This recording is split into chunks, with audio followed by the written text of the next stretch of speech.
My name is Brian Pillman Jr. and you're watching Dre 41 Gaming. Now I'm a little partial to this gaming channel because 41 is my magic number. It was my number in football and it was my father's football number. So you can bet that Brian Pillman Jr. is going to be tuning in to Dre 41 Gaming only on YouTube.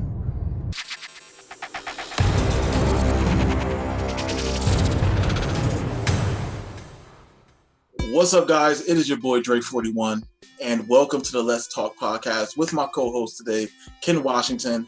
And on this episode today, we have a very special guest. You might know him because he's in a couple of games. He's been wrestling for since 1999, correct? Yeah, man. 99. We have RUCKUS in the building. What's going on, man? I'm hanging in there, brother. All right. So, let's get right into it. The number one thing that I wanted to ask, do you have a gymnastics background? Nah, man. I taught myself everything I do. Wow. Really? So when did you start just doing that? Honestly, I was watching WCW one night, and I taught Two Cold Scorpios highlight reel. And as soon as I saw it, man, I went outside. I literally took the mattress off my bed, went outside, started flipping off the fence, so I got it. Wow. Okay, so you was a WCW kid growing up. I watched everything pretty much. Okay, all right. So, getting into professional wrestling, how easy was it? How difficult was it? What was your journey getting into? Do you even consider it sports entertainment or pro wrestling? I pretty much just consider it a job at this point. You know what I mean? Yeah. It is what it is. Everybody's going to look at it any way they like to look at it, you know? Mm-hmm. So just getting into it, it was just something I wanted to do. So once I got the money together to go to wrestling school and everything, just went for it, never looked back. I hear that. So, in regards to starting out your career, you've been in a lot of crazy styled matches. If you were to describe your style of pro wrestling, how would you describe it? Because I see it as a high flying lucha, maybe even mixed with some hardcore. Yeah, I would say kind of a hybrid, I guess. Mm-hmm. I was trained in the classic style of wrestling, like Memphis style almost. Okay. And then I didn't start doing the real high. I was always flipping a lot in my styles. I used to do backyard wrestling. Mm-hmm. So, I kind of built my style back in the backyard almost. Okay. But I like a lot of different things, but I like to come up with a lot of different things. I like to come up with my own moves and not really recycle a lot of other people's moves, Yeah, and that's another thing. I see a couple of your matches, and you were very innovative, with making up moves. How do you even come up with these ideas? Man, I'm gonna be honest with you. Video games sometimes, just action figures.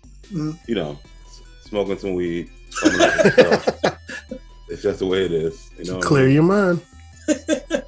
I hear that. You wanna I kind of look at it as if I'm sitting in the front row of a wrestling show.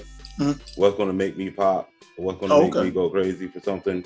And usually that's how I come up with some of the stuff I come up with. If I think it's gonna look cool, I'm sure the crowd's gonna think it looks cool. Okay. Now, have there ever been something where you would you're talking to the guy you're working with, and you're like, "Hey, I'm thinking of this idea," and they're like, "That's a bit too much." Has that ever a lot. But usually I'm really safe. I never hurt anybody or anything. So, usually people are willing to work with me. All right. So, a couple of months ago, you were at a GCW event. How was that experience for you? GCW is always a great time, man. Probably the best indie on the scene right now, pretty much. And you go there, you get that old school ECW vibe almost. But that crowd is probably the best crowd in wrestling right now. Now, you also wrestled in the ECW arena. How was that experience? It's always live at the ECW arena. You just better not show up, shit in the bed, because they're gonna let you have it. You know what I mean? They will let you have it. I hear that. Was there any time where you were just nervous, maybe the first time even going into that arena? Man, I'm nervous every time, bro. Oh. I'm nervous to this day going out in the wrestling. It just you never shake those nerves, but you need them to go out there and put on a good show. You know what I mean? Okay. All right. So as far as, throughout your career when you're wrestling in the ring, I now watching a couple of your matches, you take some crazy bumps. Have you ever had like a really bad injury in regards to those type of bumps you take? Surprisingly, I haven't had any serious injuries. Mm-hmm. Like I had everybody gets sprains or like twisted ankles or something like that, but I never had anything, thank God, that's going to stop me from working. You know what I mean? Mm-hmm. I hear that. Now, also, and the crazy thing is that your character, you have been able to stay yourself and, succeed in that. What do you contribute that to? Is it, your in-ring work? Is it just the character that you came up with? Matter of fact, how did you come up with the character? Well, that's a funny story. Like, really, when I first started working, it was just, they had me just going out smiling, shaking hands, you know what I mean? Because when you're a high flyer like me, the crowd just gonna pop pretty much for everything you do. Yeah. And it wasn't until, I think later on in my career when we were pushing Sanjay Dutt at the time at CZW. Yep. And they wanted to turn me heel. And, they haven't even heard me talk in CZW. I've been there for like 4 years at that point. So I'm like, I can cut a promo and everything, guys. Let's, get it going. So my boy, Robbie Marino, he's like my tag partner right now. He came up, it was pretty much his idea to do the whole blackout gimmick. Okay. And, the character itself, there's really no difference between my character and just me. Like, I smoke weed, I flip. You know what I mean? I talk shit. Just the way it is. You know what I mean? Okay. And I think that's the reason why the character works, because it's not fake, Okay. It just is what it is, bro.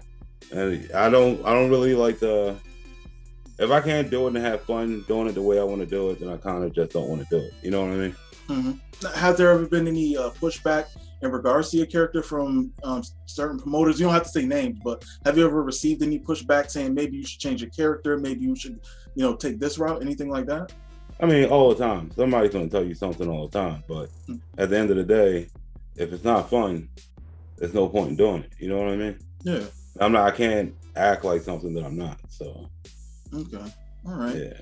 So, the big thing that's going on right now is a surge of independent pro wrestling games, or just wrestling games in general. I mean, we haven't seen this many wrestling games, coming around the corner in a long time. We've been stuck with one mostly every single year for the last 20 years, for the most part. You're going to be in 2 upcoming wrestling games. Talk to me about how you were approached for the ultra violence wrestling game, and what that means to you. All these games it's amazing that I'm even going to be on these games. You know what I mean? Yeah. Like I was on the backyard wrestling game, yep, like a while ago, and then when I still have it to this day. Nice. Yeah. Wow. Yeah, and when I got on that, when I was on those games, I thought that was the coolest thing in the world. And then when I actually saw Gathard's game a few years ago when he was working on it, and it was more of a VR game at first, I think. And then when I saw the trailer with him, with the Zandig and the Mondo character models, yep, I hit him up like a long time ago, like, bro, I want to be in this game. Okay. And I don't know if he was developing it, like, when I hit him up, I don't know if it was in development or not yet. But then, say, maybe almost a year ago, he hit me up and was like, hey, I'm going to start developing the game. Do you want to be on it? And I was all for it. And it was just pretty much a done deal from there. He's been the coolest dude in the world. So it's been an awesome experience. That's what's up. Now, before we get into the next wrestling game that you're going to be in, are you a gamer? And if you are, what type of game do you like to play? I'm more of a retro gamer. So I like playing arcade style games. But, I play some PS3, some PS4. Okay. And what's those retro arcade games you like to play here and there? Like WrestleFest is probably my favorite arcade game. Simpson 4-player, a lot of Neo Geo. Okay. Yeah. Have you tried any of the new, like the what is it, Retromania? Have you tried that at all? Oh yeah, it's cool. It's not like the original WrestleFest, but it's a cool game. Okay. Yeah, so I know, like for me, I like Final Fight. I enjoy, like I got a bunch of 3 Count Bout. I played that for the Neo. If we're going fighters, then it's just Street Fighter. You know what I mean? Yeah. There we go. Yeah, that's the king. It's one of those difficult ones, but you know what? I still enjoy it, even though I couldn't play it since I was a kid till now. Nothing changes. But also, you are going to be in the Wrestling Code as well, which at this point is going to be the first next-gen wrestling game. And I mean, you're going to be in it. How did that come about? I was shocked, man. Like, it was crazy because I hit both of them up at the same time, like when I first heard about both games. Mm-hmm. And the action was cool. We talked, and him and developers Ultraviolence, they were both cool with me being on both games. Mm-hmm. And that made me real happy. So I've been going up doing motion capture and everything, and that's been like one of the most amazing experiences that I've ever experienced. You know what I mean? How was that though? Like getting suited up and knowing that your movements are going to be in the game forever. Man, I was amazed, especially watching, like when I do a flip or something, I can go and actually see it happening on the computer. Mm-hmm. That was pretty freaky. You know what I mean? Yeah, and then think about it. I mean, you're going to be reaching so many people around the world, not just in one game, but in 2 games. I mean, the booking price got to go up after that, right? I hope so. Definitely hope so. You know what I'm saying? Like, I mean, I think that's such a big thing. You know what I'm saying? And like, even with me being a part of the Wrestling Code, like doing character designs and things like that, that's a huge thing. Like, I never helped with a game before in my life. So this is the first time for me as well, and it's a really cool experience. It's a lot of work. I can say that. It's a lot of back and forth, going back and forth. Yeah, like I mean it's a wild thing. I've been loving the whole time doing the Wrestling Code, mocap and everything. That's probably some of the most fun I had in a while. Okay, like as far as like taking direction, what moves, are there any moves that you want for sure to be in the game for your moveset? Oh, definitely. And the developers up there, they're just some of the coolest guys I've ever met. Like, they actually know exactly what they want, and it's real easy working with them. Yeah, definitely. Yeah, I plan on going up there. They're putting up the ring from outside. They're putting that up, and I think they're going to be using the school location to do the mocap for the winter. But I definitely plan on going up there.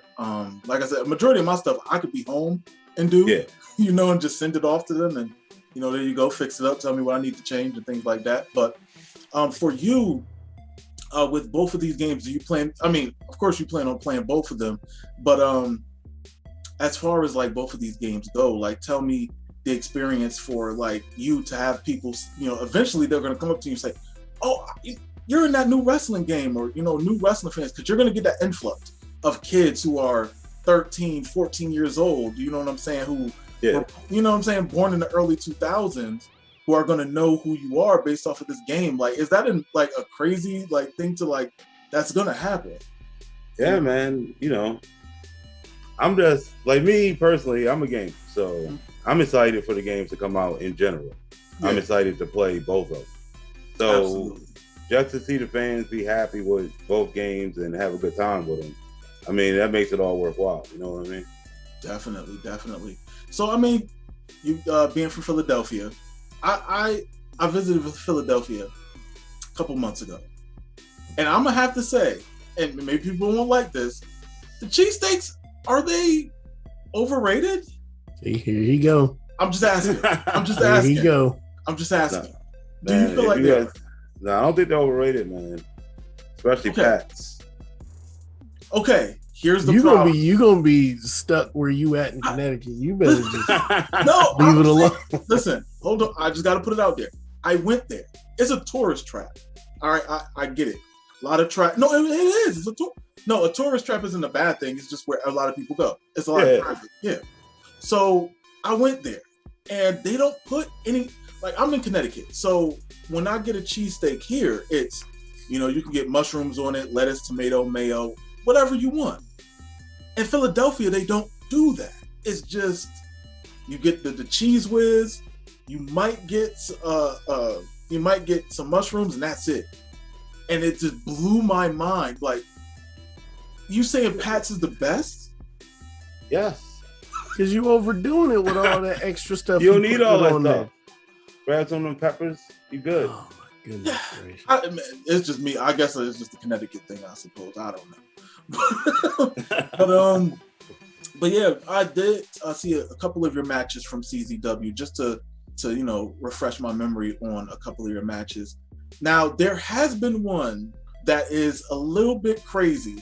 Happened back in 2003. Do you have a recollection of what I might say? The Hurricane Kid? Oh man. Yeah. Yeah. What happened with that? All right. That wasn't. Everybody gives me a lot of flack for that. I'm not. I'm just asking. No. I'm just saying in general. Like, everybody sees that clip and they're like, "Oh, he killed him." No, that's my boy. Like, me and Hurricane Kid has been friends since, you know, we've been like 15 years old. Dude, great guy, but he takes sick bumps, and that particular bump was his last match in wrestling ever. He was retiring, and he wanted to go out big, and that's kind of how he wanted to go out. And, you know, he told me to do it, and I did it. And that's just how it was. And he was fine. You know what I mean? Yeah. Yeah. But was it a moment initially where you was like, "Oh, are we good?" Like, he's good. Okay, because I seen it, I was just like, "Ooh, boy!" Like, all right, it looks a lot worse than it was. Okay, yeah. Cool. But I mean, so as far as, you know, social media goes, are you a fan of it? Do you like the experience? Because you came into wrestling like a little bit before social media really got started. Yeah. Do you think it helped or harmed the business? I think it kind of depends on how you look at it. The business kind of evolved or started evolving before the social media thing anyway. Mm-hmm. So eventually it was going to get, you know, it wasn't going to stay the same. Yeah. And social media, I'm not a big social media dude. Mm-hmm. Like I said, this is my first time using this thing, and I barely post on Twitter or anything else because I'm just not into it. You know what I mean? Mm-hmm. So you more or less like the anonymity of, you know, having your personal life as opposed to, you know, your character in the ring. Yeah, pretty much. Okay, yeah. Because I mean, even for me, like, as, you know, a wrestling fan, I feel like it kind of takes away from the character, because it's not, unless you're playing the character all the time and you're tweeting as that character. I think that would be more difficult to do because you're always on and you don't have no downtime. Yeah. But I guess for me, I would think as a fan from the outside looking in, I think it's all about how you use it. You know, promote your stuff, sell stuff. I mean, you know what I'm saying? I'll promote it. I'll use it to put, you know, my matches up or where I'm going to be appearing and stuff like that. But as far as just tweeting random stuff, I really don't got much to say. So, you know what I mean? Yeah, I hear that. Yeah. So what do you have coming up? Any matches in particular, something that, you know, you want the people to know about? Well, we just finished on 2 matches. Actually, one last night for H2O, and FMW had an exploding ring show, and that was insane. Like, I don't know if you saw any of the clips of it on Twitter or not. I've seen a couple of them, and honestly, I think that's a bit much. Dude, that was crazy. I mean, for you anyway. Dude, I've never seen nothing like that. But would you, if they said, "Hey, we got this match idea for you," would you jump in on that? No. Like, I do some, you know, cool stuff. I do some hardcore stuff, but not that. That's crazy. Yeah, with the exploding like fluorescent tube. Why? I've never even seen that before. Exploding fluorescent. Wait. Yes, it's never even seen it. a bat like with fluorescent tubes wrapped around and some explosive in the middle, and he hits the dude over the head and it explodes, and then it's like barbed wire boards and it explodes. Why? That's probably the biggest explosion I've ever seen live. Like, was the guy hurt? Like, yeah. Oh my goodness, I couldn't imagine. It was crazy, man. I watch it, but sometimes it's like, okay, it got a little bit too much. You know what I'm saying? Just like those tournament of deaths that they used to do. Oh yeah. Yeah, those were a bit much. I could watch it, but only to a certain extent. You know what I'm saying? Yeah, they go in on those tournament of deaths. That's why I'm always like, the filler match. Oh no! Listen, first off, you do. Listen, even though you don't do the super hardcore stuff, you do things in matches where it's highlights. Definitely. I mean, I don't think like watching any of your match. No, there hasn't. There hasn't been one match that I've seen of yours where I was just like, okay, like I'm just like, how do you do? Because honestly, I really thought that you had a background in gymnastics or something. Like I'm just like this. I think we talked about it before about him like trying to figure out, because Sean was saying how he was doing a move that he saw from Ruckus here. Yeah, I think. And we thought our other co-host, he's not here right now, but he used to be a professional wrestler back in the day. He was trained by Killer Kowalski, and he said that he's seen some of your moves. I think he copied some of them, and I mean, I have to say, like, I really did think you were like had some background in you, like nothing, like not no, like. I've never. This is how I'm telling you. The first time I've ever done a flip, it was on concrete, and that was stupid. But I stood on top of a fence. It was right after school. Stood on top of a fence, and everybody in my class could flip and all this crazy shit. I couldn't do any of it. So one day when nobody was around, they stood on the fence and they said, "Fuck it," and just jumped, and it just worked out. That is. I'm serious, and I think it's like mind over matter, really. Like if you do something that you didn't think you could do before and you just do it, then why can't you just do everything else? So anytime I think of something, I just kind of do it. Damn, that's I've never been formally. The clearance you be getting on some of the moves that I've seen, I'm with him. I thought Gravity might have forgot about you just a little bit on some of them, because. Yeah, man, some of that stuff's crazy, bro. Yeah, and trust me, sometimes when some of the stuff you see, it's kind of the first time I've done it was on that tape, so it's kind of like we'll just do it and hope for the best, kind of. If it works out, then I'll just keep doing it. You know what I mean?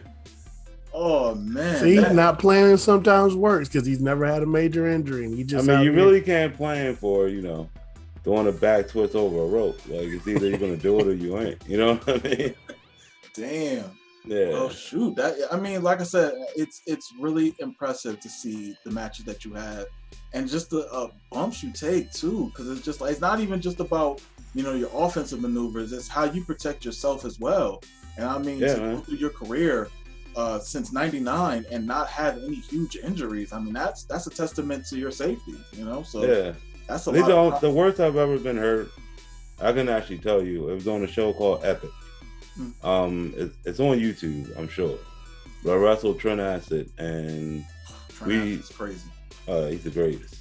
We did a spot on the apron where he hit me with a DDT on the apron, but the ring had a piece of, I guess the part of the apron was broke, so it was like a piece of metal kind of sticking out, and it went right through my head here. Damn. And then I, kind of bled throughout the whole entire match like crazy.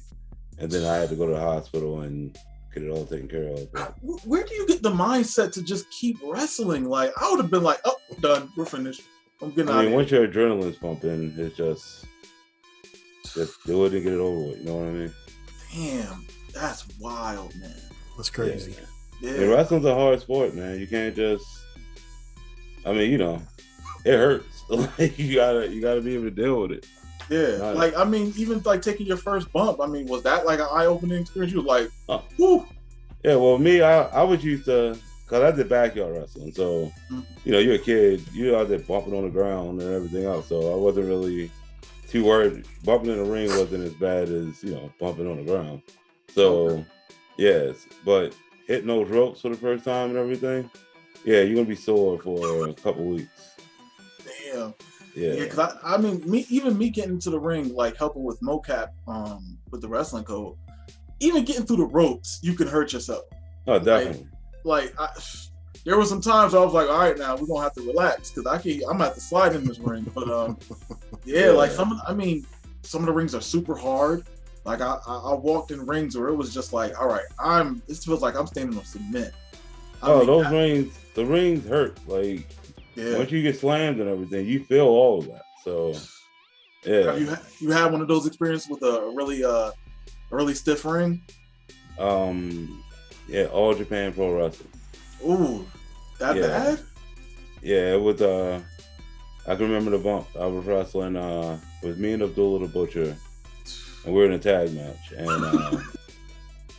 you remember Hayabusa? Yes. No. Hayabusa? No. Jinsei Kanzaki. Oh, Jinsei Shinzaki. Okay, yep. Yeah. So he gives me the power bomb, the praying power bomb. Mm-hmm. And that probably was some of the most painful shit I've ever experienced in my life. And it wasn't because of him. Like, he didn't stiff me or anything. It was just the ring. Like, the way you landed, it was just terrible. Damn. But how was it visiting? Oh, sorry. Oh, go ahead. How was it visiting Japan? Like, cause I want to go. So how was it? The greatest experience of my life. Like, if you go anywhere, I would say go to Japan. How long were you there for? I did 3 tours of Big Japan, and then I did the tour of All Japan. So, those experiences must have been crazy. Like, great, man. Like, just the talent that they had at the time, and like, some of those places don't even exist anymore, you know. So it's like, that's a crazy thing that you're able to say, like, you wrestled with or wrestled in these companies, and it's just like, these are companies that people still watch to this day. Definitely, they'll find matches on YouTube and watch them. You know, like you really have been through a couple of generations. Not to make you sound old, but you've been through a couple of like generations of wrestling, even starting in the late '90s. You know what I'm saying? Like, that's some great experiences to have. You know, definitely, definitely is, man. I appreciate all of that. Definitely. Yeah. Like, do you have any favorite matches that really stand out from your long career? It's a lot. I wrestle a lot of good people, man. So it's kind of hard to just single a lot of people out. Like me and my matches with Trent Acid were probably some of my favorite matches. Me and Claudio Castagnoli, like, he's probably one of the greatest wrestlers of all time. Period. Me and Kevin Owens had a lot of good matches. Okay. With Trent, did you have to change your style a little bit? Yeah, well, I learned a lot from Trent. Like, when I first got to CZW, I was more the Memphis style wrestler. Like, I did some high flying stuff. Yeah. But the spot running and stuff, I really wasn't too accustomed to doing that. Mm-hmm. So when I started working with him, he kind of taught me as we were working how to work that style. Yeah. So I'll get a lot of my style from just working with him and people like Reckless Youth and stuff like that. Like, if you guys don't know what Reckless Youth is, look him up, because he's probably the greatest wrestler, period, in my opinion. Now, and it's funny, Carter. I asked that because I did see a match with you and Trent, and it was just like, it seemed you wrestled a bit different. That's why I asked that question, because it kind of, the match that you had with him, I can't remember the exact date, but it does seem like you changed your style up a little bit with him. Yeah. Because he works, his style of wrestling was so good, and when I mixed it with mine, it just worked. You know what I mean? It just clicked all the time. Okay. So in your career, you have won a lot of titles. That means you had to have, some big matches. Can you name one championship that you were determined to win, that you were able to get? Well, I definitely wanted to win the CZW World title. And I never thought I was going to win that title, because I was always in either tags or, junior heavyweight title. spots. Yeah. And then once I started getting over, and then, you know, I credit a lot of that to the Blackout gimmick that we came up with. Yeah. That really helped elevate my career, and it got me that spot. So yeah. And it seemed like almost, if you want to compare it, almost like Rey Mysterio winning the WWE Championship. It was almost like, pretty much. I mean, it's like, you know, the cruiserweight guy who you know can have great matches, who you know the fans could be behind, and he finally gets the championship opportunity and wins it. Like, I feel like that definitely stands out as far as my style and the way I like my size and my style, it kind of works out because I'm big enough that I could do anything a cruiserweight can do, but my size is big enough that I can wrestle with the heavyweights. Yeah. So it kind of works out in either way for me. You know what I mean? Mm-hmm. Is there a particular? I mean, you were talking about certain wrestlers that you know you enjoy wrestling with. Sanjay Dutt has to be one of them as well, correct? Oh yeah, me and Sanjay. Like I met Sanjay because he had a backyard fed in Virginia, and I had one in Maryland. And we used to trade tapes all the time.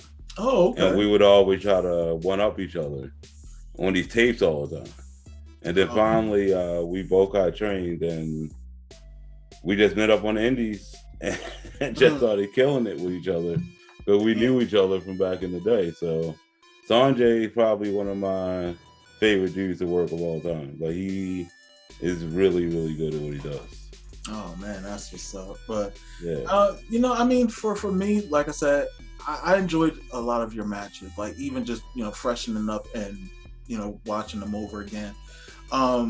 If you had an opportunity to go on like AEW or even Impact Wrestling, is that something that you would take, or would you say it doesn't match your style, or is there for you a way that you feel like you can adapt to any situation or any wrestling company? Yeah, I can adapt to any style pretty much. Like any of those companies, I can get in there and hang with anybody they got. You know what I mean? Mm-hmm. It's just one of those deals where it's like I would want to be myself. You know what I mean? Like I wouldn't want to change my style. I wouldn't want to change my gimmick. Because if I try to do something different that's not me, then it's not going to work. You know what I mean? Yeah, that's going to work. Yeah, I'm not going to enjoy it. Then that's not going to do it. I mean that is true. I mean I could definitely understand that, because I mean there's plenty of wrestlers who stuck to their guns and they got themselves over and stayed over. So yeah. I mean, you gotta look at it when it comes to pro wrestling, especially when you're doing it on like a stage like WWE or something like that. You're gonna have to do this every day of the week, pretty much. So if you're doing something that you don't enjoy every day of the week, you're not really gonna put a lot of effort into it. You know what I mean? Yeah. And I'm not that type of person that wants to waste somebody's time if I'm not gonna go out and put 100% on something. You know what I mean? Yeah, definitely. Like that's why when I got these video games, I was 100% in on this because this is something that I enjoy doing. Yeah. And working with Ashton and Gagdar, both of them, they just make you enjoy wrestling again. So yeah. Definitely. It's going to be mostly because of their love of wrestling. Absolutely. Like they love wrestling and they're really helping out a lot of indie guys and everything with these games. So I really appreciate both of them for it. Yeah, and like I said, man, it's going to be really cool once I mean, I can say this, but once everything is put together, well, everything is more or less put together for by the time this video comes out, everything will be put together for your attire, and it's going to be so much like, oh man, the stuff that they have planned. Like I wish I can talk about it, but I can't. But I'm pretty sure it's like it's going to be crazy, man. Like And I could also say that, for, Ultraviolence, that's going to be a great game to have because it's two different games, Yeah, two completely different games. Yeah, and they're both going to bring something to the community. I'm getting both of them. I mean, it just is what it is. But I can't wait for you to see your in-game character. I cannot wait. I can't wait to see it either, man. I'm pumped. Yeah, so, I mean, it's just something really cool. But don't want to take up too much of your time. Why don't you let the fans know where they can find you? You can see me coming up. I got a show next weekend here in Maryland for Drilling Championship Wrestling. We'll be making more appearances at GCW coming up. Okay. And, you know, you can just check my Facebook and my Twitter. I keep updating all my shows. All right. And we'll have your social media links in the description below. So anybody who wants to hit him up, follow, definitely do that. But I want to say thank you for coming on to the show. Much especially with him repping Maryland. Oh, you know that. You had to throw it out there, right? Yeah, you just had Hey, because you're going to sell me anyway. So that's my home. That's where I'm originally from, is Maryland. Nice. Yeah, so you know what's up already. Oh, yeah. So thank you once again, man. Thank you everybody for watching. Definitely subscribe if you haven't already. Everybody stay safe. As for Ken Washington and Ruckus, this is the Let's Talk podcast. Catch you guys on the next episode later.